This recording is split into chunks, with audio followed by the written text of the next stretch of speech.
رجعت بقى تظهر لي الفيديوهات المرعبة دي تاني. والله انا بالنسبة لي فيديوهات قص الشعر دي فيديوهات رعب مش فيديوهات حقيقية. يعني بصوا الراجل بيقول لها اقصلك من هنا، لا هنا، لا هنا، هنا ايه.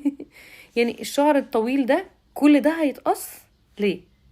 طب هو زعلك في يعني شعرك ده زعلك في ايه، ضايقك في ايه عشان تقصي؟ بصي حتى الشعر زعل، يعني مقص. والله العظيم ده غباء على فكرة. انا اي سيم ان انا بهزر، بس والله العظيم ما انا كل الفيديوهات وهو اتفضلوا صبغته ابيض.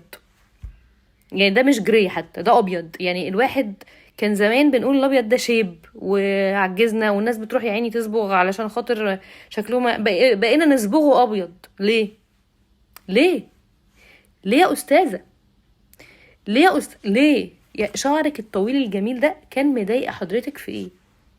ده في بنات يا عيني بتصرف فلوس قد كده وبيطلع عينيها وعين اللي جابوها علشان خاطر تطول شعرها، انما انت رايحه تقصيه بكل سهوله ويسر وعادي وبتضحكي، والراجل ماسك. يعني الراجل قص شعرها كله، ماسك شعرها اللي هو الحته اللي قصاها اصلا اطول من شعرها اللي بقى دلوقتي موجود، وهي فرحانه وبتضحك وهو بيضحك. معرفش، بيستفزونا بجد.